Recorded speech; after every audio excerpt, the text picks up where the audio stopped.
Don't quit just because the first time doesn't work out. Don't quit just because the second time doesn't work out. Don't quit just because the third or fourth or fifth time doesn't work out. As long as each time you've made a new mistake and learned from it, you're golden. The next time will get closer and closer to your goal. But that's your decision. Is your dream worth it? Because the dreams that are the most worth it will be the toughest to make happen. And tough means you'll have to do them again and again. This is The Fighting Entrepreneur, the podcast dedicated to entrepreneurs looking to change the world. Learn how to start, build, and scale a business in today's highly competitive business environment. Here's your host, The Fighting Entrepreneur, Anik Singal. What's up, you crazy fighting entrepreneurs? Welcome back to yet another episode of The Fighting Entrepreneur. This is Anik Singal, your favorite person in the world. All right, today I'm going to tell you a painful, heartbreaking story. It's one of those stories that's got a happy ending, right? But it's got a lot of pain involved. So third time's a charm, as they say. So let's talk about the third time's a charm. You know, recently we were doing focus groups and we were talking to all of our Lurn, members and saying, what else do you want? And I asked about the podcast and it came up that, hey, can you tell a little bit more about yourself, your stories, and teach through that? And I thought, yeah, I got plenty of those.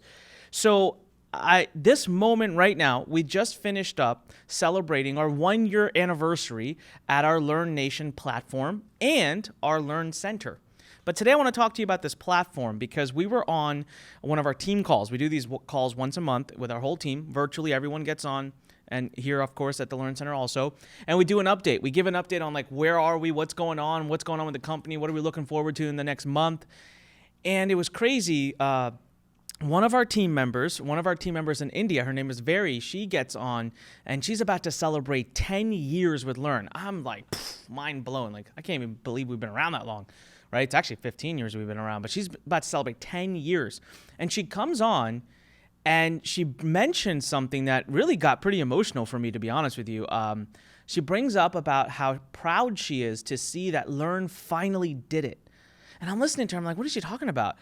And she's like, it was Anik's dream when I first started at Lurn to build this platform, this educational platform. And I'm so excited and I'm so proud of it and I'm so happy that he did it. And I'm sitting there thinking, oh my God, she's right. Because here's the backstory. Very's part of our India team. The way I met, now we don't have an office in India anymore, but we did at one point. We had a beautiful, awesome office with like 60 people there. And that's part of the problem that I'll tell you about in a minute. But we built that office because that was the first time I was trying to build a platform. And I just had this like, wow, I believe I began to plan this platform 11 years ago. 11 years ago. That is just, I got goosebumps right now just thinking about it. And I'll tell you where the idea came from, and then I'll get to the point of the story. By the way, I'm going to tell you about how I lost $5 million trying to build what I currently have. And this is a true testament to why you should never give up. If your dream is big enough, if your dream means enough to you, don't give up. I lost $5 million, got my butt kicked one way, left, right, front, back, every way, and I didn't give up. So about 11 or 12 or whatever years ago, I was on an elliptical machine at a gym. I'm not even joking. It's a gym right up here, right up the street from where I am. And I'm just chilling and I'm doing my thing, and everything's going great. Business is amazing. We were rocking and rolling, climbing the ranks. And I'm like, I need my bigger challenge. I need the next big thing that I'm going to do, right? Things are too easy right now. I want to go for the $1 billion idea. This is, by the way, when I was much younger and I was completely invincible in my head, right? I had the golden touch. Everything I touched just was working. So I was like, yeah, do whatever you want. So I had this idea. I said, I want to build this educational platform, and it's going to be, people will be able to come put their courses in it. I'm going to completely disrupt education so that people from all over the world can teach whatever they're good at. A rose gardener can teach rose gardening, and you can go straight to the source of the people and not these, said teachers. We don't have to go to college necessarily. You can learn skills from people directly all over the world. People upload their courses. People take their courses. We commoditize the educational field. So courses that otherwise cost thousands will now cost $50. And can you imagine? I'm on this elliptical machine. Like I'm going back. I'm like, oh my God, and my mind is blown. Like, wow. So now here's the thing. I got super pumped. I got super excited. What did I do? Every entrepreneur does this. I pulled out the Excel file. I started putting numbers in them. Oh my God, I'm going to be a billionaire. I'm going to be on the cover of Entrepreneur Magazine, Fortune Magazine, Business Week, everything. This is brilliant. So what am I going to do? I'm going to build it. Let's do this, right? I got the golden touch. I can do anything I want. Now, here's a challenge. I was doing very well in business, but I didn't know a darn thing, and I still don't till this day, about technology. The business I was running at that time was a marketing business. I would build funnels and pages. I wasn't building technology, right? I wasn't dealing with JavaScript and PHP and MySQL, and I don't even know other languages. Like, that's how still till this day I'm not technical. So what did I decide? Well, this is where the innocence in me began, and this is try number one, okay? Try number one. I thought, well, I want to build technology. I need coders. But what do big companies do when they need developers? They outsource. Where do they outsource to? India. Hey, I'm Indian. I know the language. It's my place. I got an advantage. I got an upper hand on everybody. So what did I do? Got on a plane and flew over to Mumbai, India, and I met with a technology company there that had been doing some outsourced work for us, like little stuff. And I went and met with them, and I said, can you build this? And of course they said, yeah, of course we can build it. Now, I didn't know what to look for. Did I really look around to see if they had the right talent set, if they had the right people, if their team was senior enough? Did they have experience? No, I said, you can build it? They said, yeah, we could build this. How long? Well, months. Oh, that's awesome. I'm going to be a billionaire in like months. It's great. Let's do it. Right? So I start giving them more work. And one of the biggest things that you have to understand when you're building technology is there is a process. You can't just have ideas and start, every day shifting and having new ideas. No, you got to have ideas. You got to document them. You got to create your operational documents, and you got to create your technical documents, and you got to create your UI. Then you got to really think through the front end, the back end, the full stack development. I mean, these are all things I know now, but it cost me $5 million to get here. Hopefully you don't have to go that far. So back then I was just like, yeah, let's build this. And then the next day I'd be like, hey, I had an idea. Let's put this in there. And then the third day I have another idea. Let's put this in there. So it wasn't working as well. Actually, whatever. It was going well. And I thought, man, I want more. I want faster. This company is not big enough. This team's not big enough. So what am I going to do? Aha, light bulb. Let's open my own company. And let's hire a bunch more developers. That's right. Perfect solution. Got a problem? Throw people at it. That'll fix it. And if I'm going to hire a bunch more people, let's hire the most junior people we can, because I can get more people, more bang for my buck. I think you already know where I'm going with this, right? So we set up this big office, beautiful office in India, cost a ton of money to do all of this, and we start hiring a bunch of people. Now, I was being misled also by local representation there that I trusted. We were just hiring the wrong people. There weren't bad people. They were great people, but they needed appropriate leadership. We didn't have seniors there. We didn't have people that knew how to build tech platforms. I didn't know how to build tech platforms. We had no one in a company of close to 100 people that had ever built a tech platform. And we're trying to build one. Every day we are scrambling, making changes, blah, blah, blah. It's just a nightmare. So at the same time, my main business starts to completely fall apart. And, well, long story short, I'm near bankruptcy. I have to start shutting things down. And I'm still vying. I'm trying to build this platform, but it's falling apart. Nothing's working. It won't come together. And this is along the journey, by the way, where we had hired Veri. She was on our customer support team because, well, we had a team there. So I said, let's have some customer support team there. And she's still with us today, and she's still awesome. This is also how I met my wife, by the way. So if there was ever one great thing I got out of opening that office was, well, my wife became our head of HR. So it's kind of inappropriate, but whatever. I married her now, so it's cool. So one day, this is where I'm at the darkest, moments, business falling apart. I've come face to face with the idea that this platform is not going to happen. It's just falling apart, man. It was like bubble gum. I call it imagine there's leaks in the Grand Canyon and you're just putting bubble gum there to try to patch it. It's just going to explode one day. So I pushed it and I said, no, put it up. Let's go live. We'll figure it out. We'll work with it. When we find errors, we'll fix them. We'll put more bubble gum on. And that very day that I decided that we're supposed to go live, this is so, it's kind of still hurts when I think about it. The day I decided we're going to go live, I remember Andrea, my wife now, comes running into the office and she has her laptop in her hand and she goes, have you seen this? And I'm like, what is it? And I pull it up and I look at it and it's called Udemy, Udemy. And I just clicked one link and I thought, crap. And I'm telling you, there were 3 other people on the other side of the world developing the exact damn thing I wanted to develop that I had thought of. But guess what? They're all 3 technical. I had a team of 100 people. They had a team of 3. Kicked my ass. It was done. I saw it and I realized that very moment, it's over. They beat me to the punch. But I still thought, okay, it's okay. Just because there's Coke doesn't mean there wasn't Pepsi. Just because there's McDonald's doesn't mean there wasn't Burger King. I can still do this, right? Well, not until it all starts to fall apart. So then finally I took all my code and I brought it over to the US. I had it on a hard drive, and I had to shut my office over there down. So the tech team's gone. I thought maybe I can just bring it back. I'll take a break. Let me readjust my company. Let me get out of debt, and I'll start to redevelop this. I'm not going to let go of my dream. I think I've got something big here. And so I gave it to a very near and dear trusted friend who was a brilliant coder, brilliant developer. And I said, can you please look at this and tell me if there's anything here? And I gave him whatever documents, quote unquote, I had.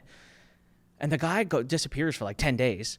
And 10 days later, I messaged him, like, come on, what's going on? And he said, you got a minute for a phone call? I said, sure, let's talk. So he gets on a call with me and he says, okay, man, listen, I wanted to make sure I wasn't crazy, so I got a couple of my friends to look at it too. They're brilliant developers, and I've got really bad news. I'm just going to lay it to you because I love you, and I don't want to hold it back on you. I said, what is it? He goes, this is crap code. There's nothing in here. There's nothing savable. This has got to be all chucked out into trash. Can you imagine my world crashing down around me when I heard that? Because that was years and millions of dollars, and there was nothing left to show for it. It was done. He said, there's no way you can resurrect this. If you want to build this platform, you got to start from scratch. This is the worst code I've ever seen in my life. Till this moment, I can feel it, right?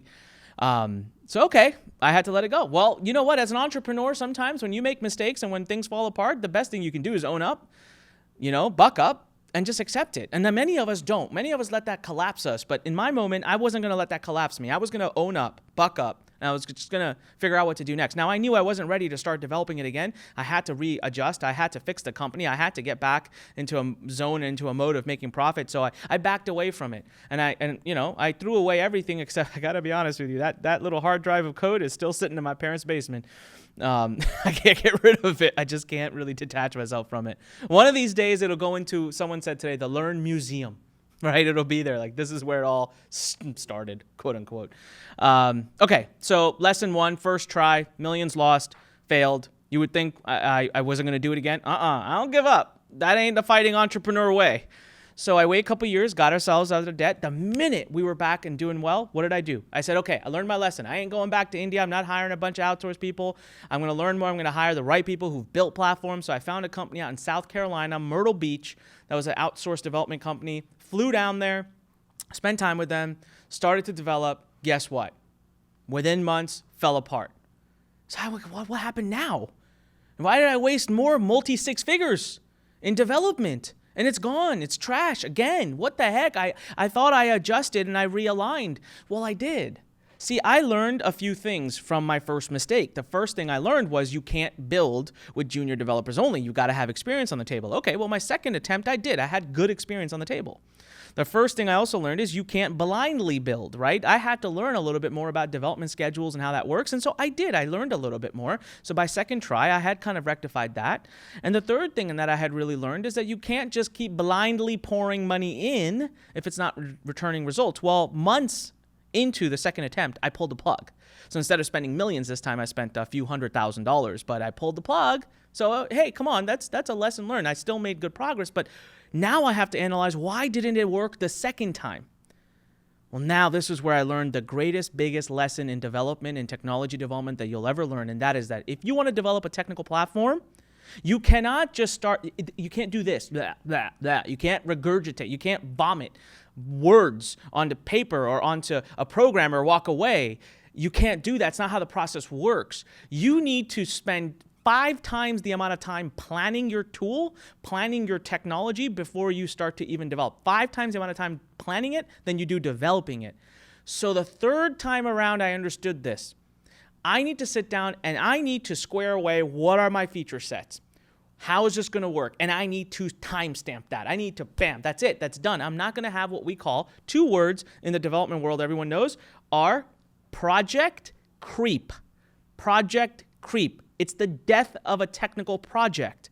So I was not going to allow myself to have project creep. So this time around, I got a great leader put in place who is very process-oriented and very operationally minded. So big shout out to Andrew Elstead for stepping up. That was an impossible task. I don't know why he took it on. He's crazy. But man, did he shine. By the way, not technical. Guy has an MBA. He wasn't technical at all. But you know what? He knows processes, and that's what we needed. So now we would sit down, we would do the operational document. We'd say, how did things work? We call them stories. If you ever learned, I've learned a lot of development stuff now. I can talk Scrum with you. I can do all kinds of talk. So we call them stories. So we would dissect, what does a feature look like? How does it work? And then from there, it would go to our tech team. They wouldn't develop. They'd create technical specifications. They'd create a document of technical stuff. What is it going to work like? How's it going to look? How's it structured? Then we'd meet again on it. Make sure we really understood it. And then, still not going to develop. We haven't even started developing yet. We're on step 4. We would do the UI. We would hire a UI designer to design it all out so that the tech team could completely see visually how it's supposed to work, and only then would we begin to develop. And that was finally what we started. So the second attempt failed, and I went back off the table for 2 years. So ladies and gentlemen, can you imagine the Lurn platform? I'm not giving up on this bad boy. It ain't happening. So my third attempt began, I remember this exactly, December 2016. I was in Canada attending an event with Bob Proctor, and I just said, it's time. I walked out into the lobby. I got on the phone. I had a couple of our developers on the call. The main person, Andrew Elstead, was actually on vacation during that time, and I said, we don't got time to wait. This is what we're going to kick off. Let's start the documentation process. That was December 2016, and in April of 2018, we rolled out the alpha version of the platform, and it has been a blessing ever since. Now, here's the deal.